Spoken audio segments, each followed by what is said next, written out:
시이고 또 휴가철이기도 합니다. 그러나 또 주님께 집중하고자 이 모든 분주함 속에서 하나님 앞에 내려놓고 예배드립니다. 오늘 또 주님 앞에 마음을 드리고자 찾아온 우리 사랑하는 캔코 선교회 지체들에게 하나님께서 긍휼을 베풀어 주시고 은혜를 내려 주셔서 주의 말씀을 담아 주셔서 세상보다 크신 주님이 우리와 함께함이 위로가 되어지고 힘을 얻어 주님을 향하여 더 살아보겠다라고 고백할 수밖에 없는 그 은혜의 힘을 얻는 예배 될 수 있도록 주님 만져 주시옵소서. 주님께서 오늘 또 우리 각자 모두에게 하나님의 충만한 은혜를 다하여 주실 것을 믿사오며 살아계신 예수님의 이름으로 기도합니다. 아멘. 예, 우리 베드로 전서도 이제 거의 종반을 향해서 달려가고 있습니다. 오늘 본문은 이제 종말에 대한 이야기죠. 오늘 본문 이렇게 시작합니다. 7절에 만물의 마지막이 가까이 왔으니라고 시작합니다. 사랑 우리 캔코 선교회 지체분들은 종말을 어떻게 이해하십니까? 마지막 날 이런 얘기 들으면 어떤 느낌이 좀 오십니까? 여러 가지 아마 생각이 떠오르실 것 같고 그 중에 대부분 아마 성경 안에서의 이제 이해력이 되실 것 같은데 보통 종말하면 이제 시간이 끝나는 날 아니겠습니까? End of time. 시간이 다 끝나는 날을 종말이라고 부릅니다. 근데 왜 시간이 끝나느냐라고 질문할 때 성경은 죄가 넘쳐나기 때문이다라고 계속 얘기를 해요. 그래서 종말이라는 것은 단순히 세상이 끝난다는 의미가 아니라 하나님께서 세상을 심판한다는 의미입니다. 그래서 노아 홍수를 좀 열어둘 수 있을 것 같아요. 하나의 샘플 같죠. 인류의 죄가 하나님 보실 때 더 이상 관영할 수 없을 정도로 차 넘칠 때 하나님은 심판을 행하셨다는 겁니다. 하나님께서 심판을 행하신다는 이유는 다른 편으로 생각한다면 사랑의 완성입니다. 하나님께서 우리를 사랑하십니다. 사랑이라는 것은 그냥 무조건 허용하는 것은 아니거든요. 잘한 것은 잘한 것으로, 못한 것은 못한 것으로 정하게 구분 지어주는 것이 사랑 아니겠습니까? 그렇게 표현할 때 주님이 세상을 심판한다는 얘기는 그의 공의를 드러내는 것과 같죠. 그래서 노아 홍수 때 사람들이 악을 끊임없이 저지르고 삶의 목적이 오로지 먹고 마시고 장가가고 그리고 살아가는 삶의 여정뿐이었기 때문에 단 한 사람도 주님을 찾지 않으니 그 죄악을 주님께서 더 이상 바라볼 수 없어서 그냥 시간에 끝내버리셨죠. 물론 세상을 덮어버리셨죠. 그러나 노아를 한 가정을 살리심으로 이 방주는 예수님을 상징하죠. 예수 그리스도를 통하여 구원시켜서 다시 한번 인류에게 희망의 그리고 새 삶의 은혜를 주셨단 말입니다. 그러다가 예수 그리스도가 오심으로 이제 세상 속에는 주님을 향하여 시간이 끊겨버리고 이제 세상을 향한 주님의 심판의 시간이 우리에게 다가오고 있습니다. 그런 관점에서 베드로가 이제 종말로 만물의 마지막이 가까이 왔으니 이제 우리가 어떻게 살아야 되는지를 얘기하죠. 근데 말입니다. 성경을 보면은 이 종말이 제가 앞에 조금 이렇게 미사오그처럼 얘기하는 이유는 죄를 심판하는 관점이 종말이라고 얘기하며 종말은 언제 시작된지 혹시 아십니까? 종말은 이미 시작됐습니다. 언제 세상의 죄악이 심판받았습니까? 예수 그리스도께서 십자가에 못 박혀 돌아가시는 그날에 세상의 모든 죄는 그와 함께 묻혀버렸습니다. 그리고 그와 함께 부활하심으로 어떻게 보면 믿는 자들에게는 더 이상 죄 없다 칭함을 허락해주는 역사가 일어나죠. 그래서 종말은요, 예수님이 십자가를 오르는 그날 시작되었어요. 벌써 종말은 우리 안에 들어와 있습니다. 그러나 우리의 종말의 시간표는 또 언제 끝납니까? 예수님이 다시 오셔서 이제 완전하게 그의 공의를 드러낼 때 악한 일을 행한 자들의 악이 숨길 수 없이 다 드러나게 하심으로 영벌에 빠지게 하는 그날, 그는 이제 완전한 심판이 되는 거죠. 결국 사랑하는 우리 캔코 선교회 지체들이 살아가는 이 시절은 종말의 시절입니다. 지금 여러분 종말 가운데 살고 있죠. 그래서 조금 이제 고상한 언어로 여러분 한 번쯤 다 들어보셨고 제가 또 설교할 때 여러 번 말씀드렸지만 우리 성경 안에서의 종말은 이미와 아직으로 얘기한다라는 얘기를 해드렸습니다. 이미 심판은 임했습니다. 예수님께서 십자가에 달리는 그날 원수 마귀는 벌써 심판받았어요. 그리고 인류의 죄악도 그와 함께 심판당하고 있습니다. 그러나 주님께서 다시 오는 그날까지 아직은 우리에게 심판이 유보되어 있죠. 이유는 뭡니까? 주님께서 한 사람이라도 더 구원하고 싶었습니다. 딱 그 목적 하나예요. 노아 홍수를 생각해 보십시오. 인류 전체가 이제 주님을 모른다고 얘기하는 그날, 심판 오는 거예요. 주님은 그때 옵니다. 단순하죠. 더 이상 주님을 찾는 사람이 없다며 주님이 이 세상을 유지할 이유가 없어지는 거죠. 그러나 여전히 이 세상 속에 주님을 만나야 되는 사람들이 남아있기 때문에 주님은 종말을 유보하고 계십니다. 그리고 여전히 주님을 갈급하게 찾는 성도들 때문에 주님은 심판을 유보하고 계시죠. 그래서 종말의 시간을 살아가는 여러분에게 주의 말씀은 정말 중요한 기준이 되리라 생각합니다. 주님께서는 이 세상 속에서 여러분 다 구원받은 자들이잖아요. 벌써 종말을 경험하고 있잖아요. 그러나 이 세상 속에서 주의 사랑을 드러내고 아직도 주님 앞에 돌아오지 않은 자들에게 그 사랑을 보여주는 역할로서 성도들에게 중요한 가치들을 설명하고 있습니다. 그게 오늘 여러분과 제가 읽었던 베드로가 이제 서신을 마무리하면서 그 잔혹한 핍박 속에서도 어찌 보면 하나의 종말이죠. 네로 황제의 손가락 하나에 목이 댕강 잘립니다. 개인의 종말이 계속 오고 있는 거예요. 그때 그 종말을 우리가 생각하는 세상적 종말이 아니라 주님의 종말이 이미 이루어졌음을 알기 때문에 그런 세상의 종말에 대한 두려움이 아니라 주님이 주신 영광된 부활의 영광을 위해서 살아가는 삶이 무엇일까라고 얘기하면서 오늘 본문이 진행되는 거예요.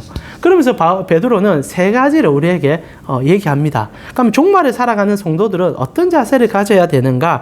그게 이제 7절이죠. 우리 7절 같이 한번 읽어볼까요? 7절입니다. 만물의 마지막이 4장 7절입니다. 주보에 있죠. 같이 읽겠습니다.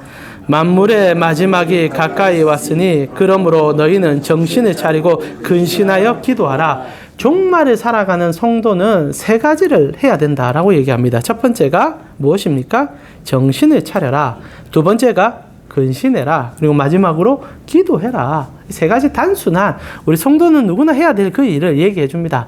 당연한 일이지만 자주 잊어버리는 게 우리 아닙니까? 그래서 오늘 한번 리마인딩 해봅시다.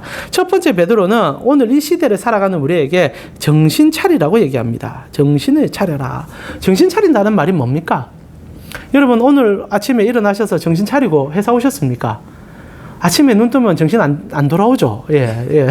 여기는 어디, 나는 누구, 뭐 이러시다가 이 무더위를 뚫고 아마 회사로 오셨을 것 같습니다. 제가 오늘 오시면서, 와서 심집사님 이렇게 찬양 준비하고 계셔서 다 무더위에 대해서 좀 얘기하고 회사하고 또 이제 그 기숙사 생활을 안 하시니까 이렇게 바로 옆에서 또 생활하는 것 같아서 정신 차리기 전에 아마 회사로 오실 것 같은 생각이 좀 들어서 괜찮으냐 이런 얘기 좀 했었습니다.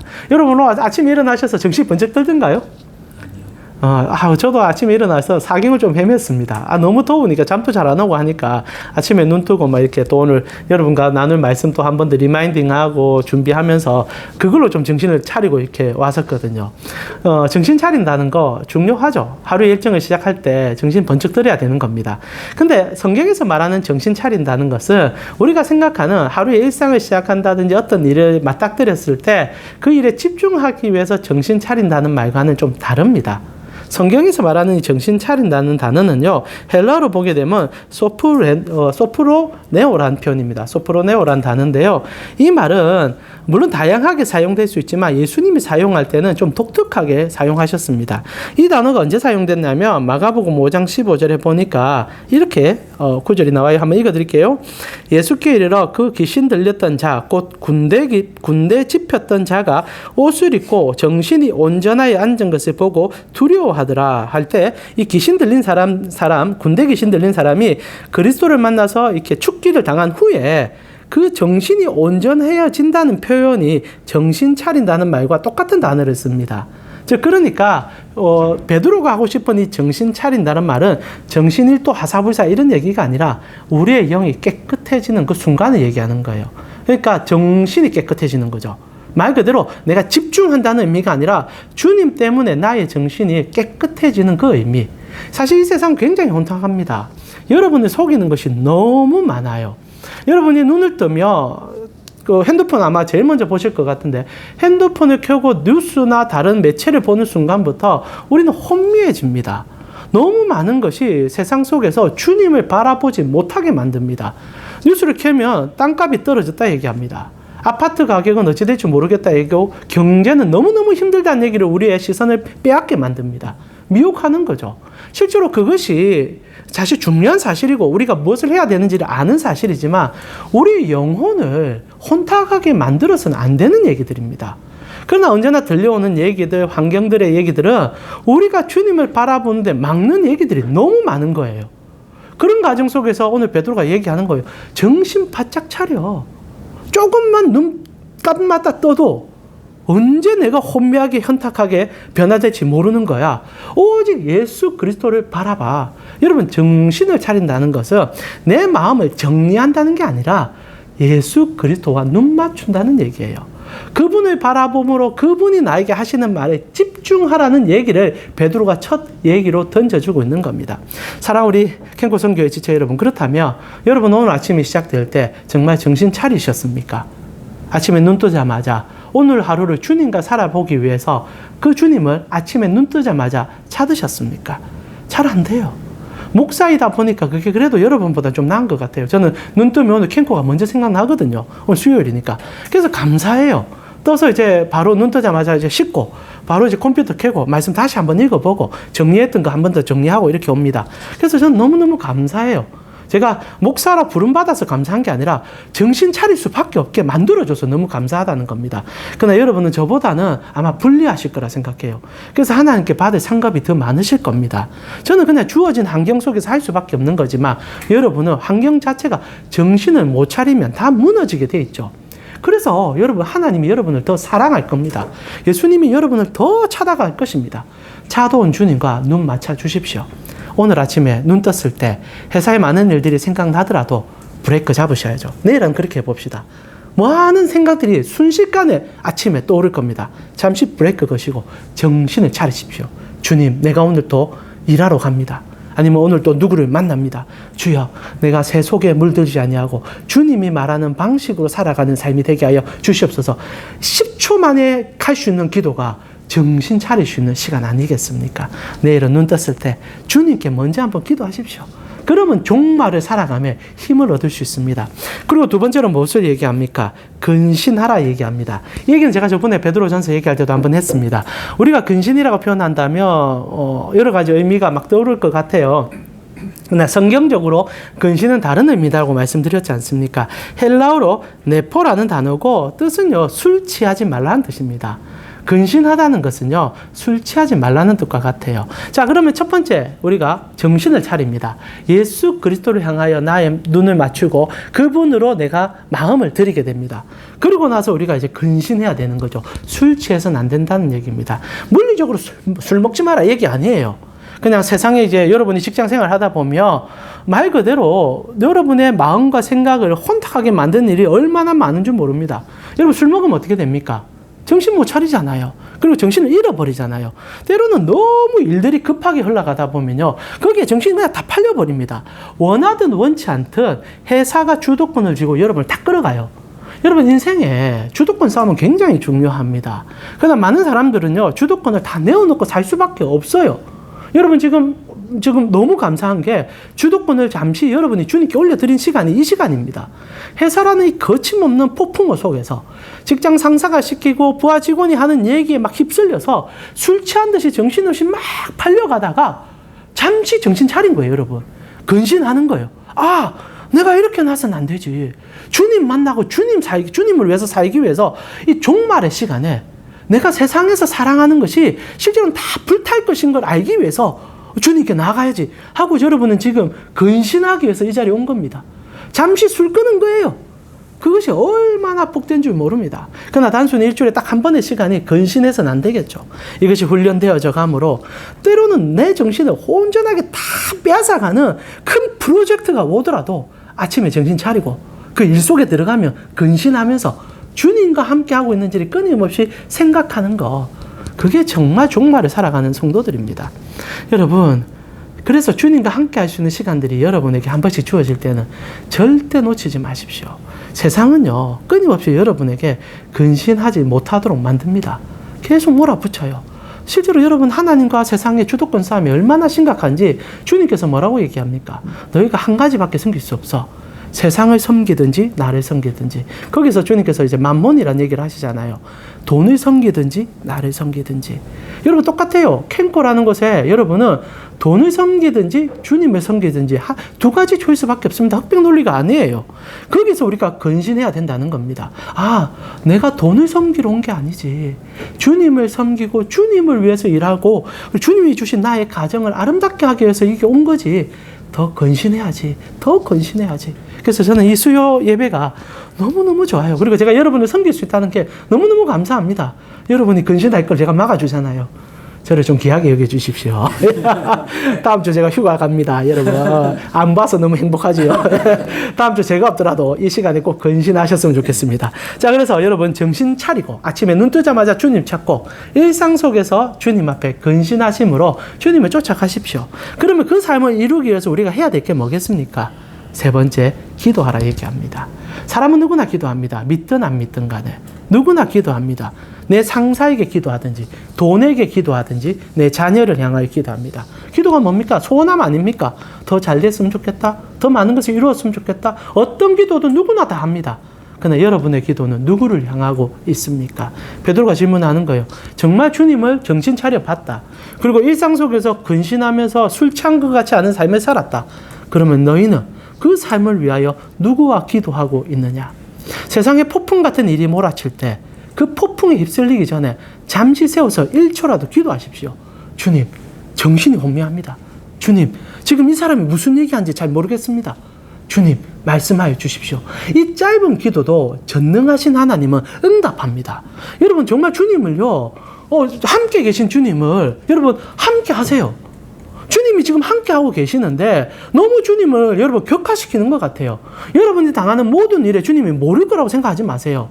아시는 그분이라면 다 해주시겠지만 주님이 진짜 원하는 것은 그 모든 일들 속에서 단 한 고백이라도 주님 아시지요? 아니면 주님 함께하고 있지요? 라고 묻는 그 행위 자체가 여러분이 이 종말의 시대에 끌어가는 힘이 될 수 있다는 겁니다.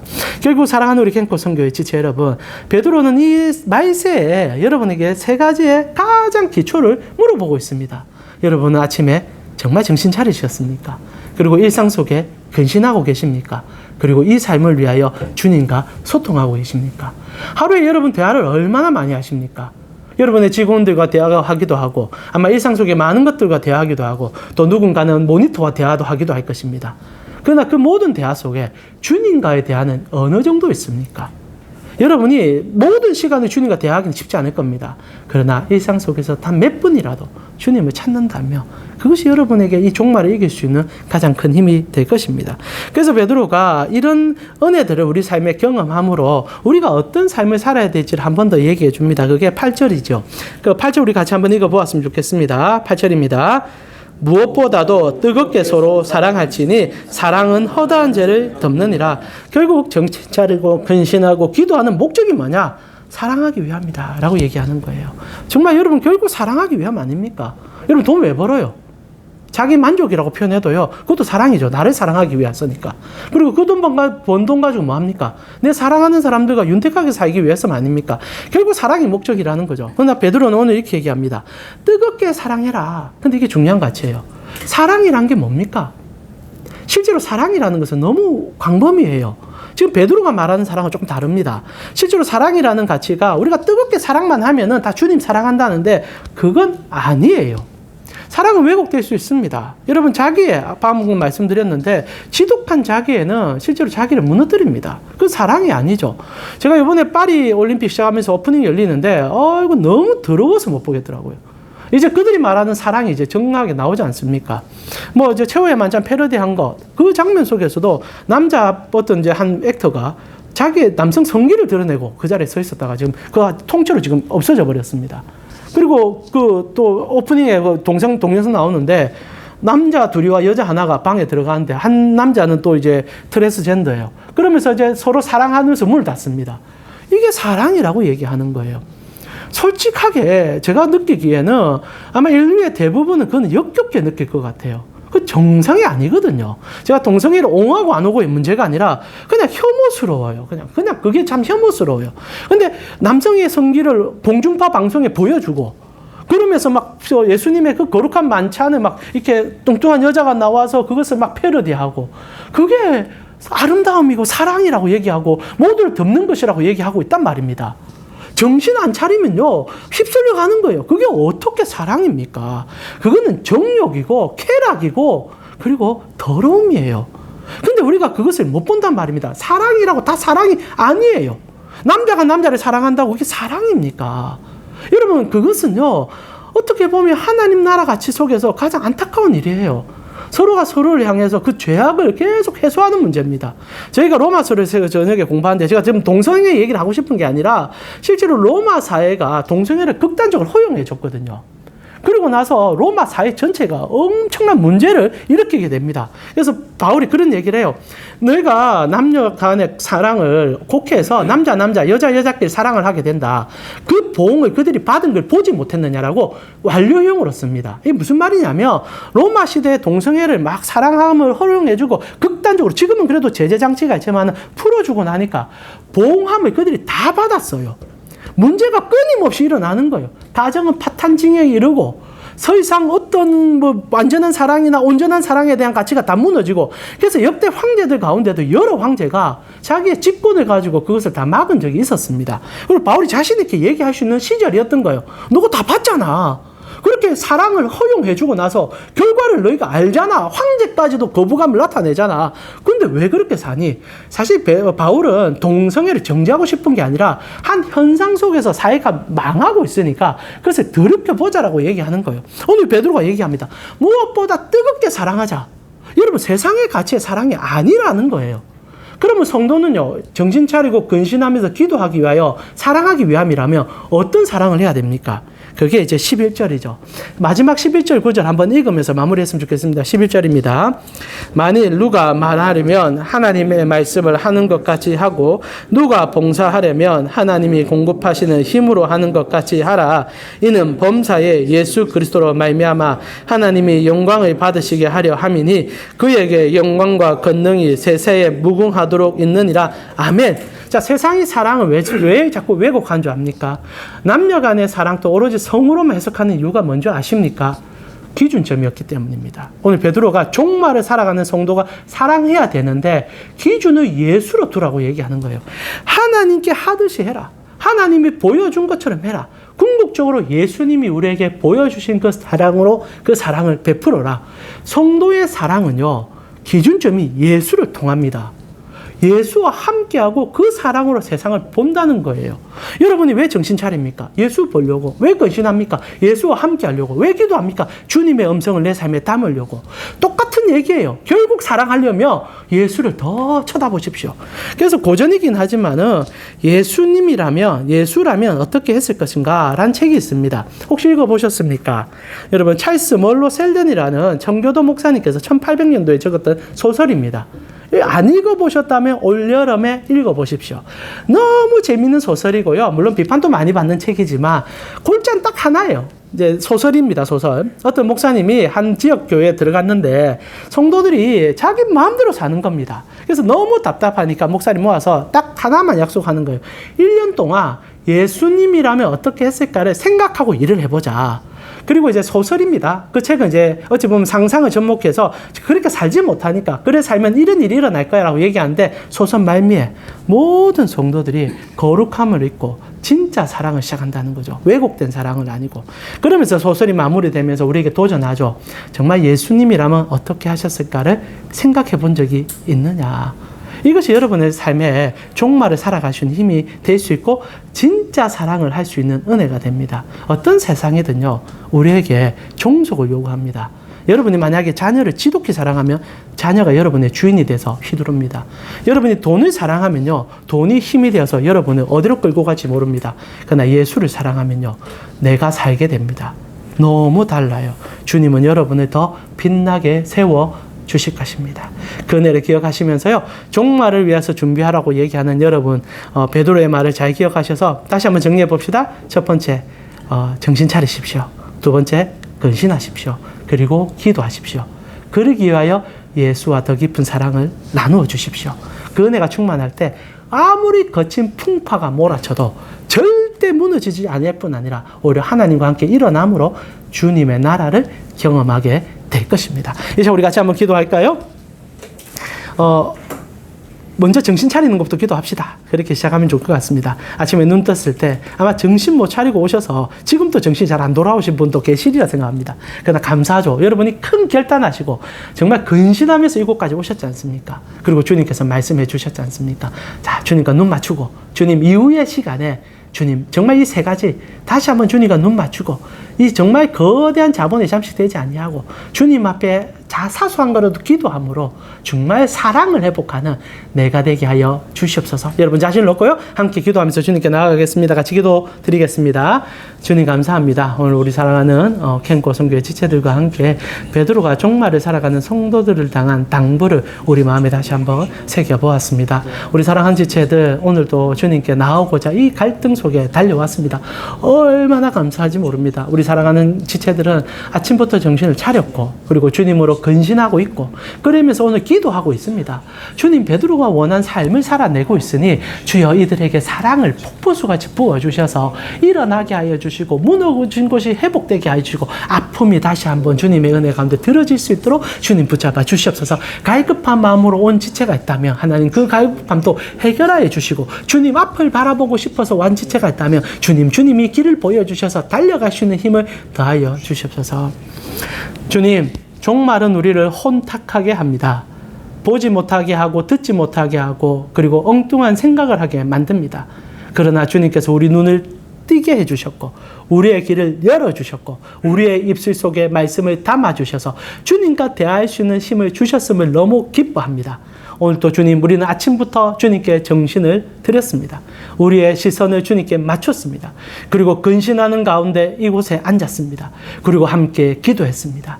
주여, 종말을 살아내는 베드로의 세 가지 자세를 오늘 우리 사랑하는 캔고 선교회 지체가 다 이루었으니 주여, 이를 통하여 돌아가는 발걸음에 사랑이 넘쳐날 수 있도록, 가정에 아픔이 있습니까? 내 직장 속에 눈물이 있습니까?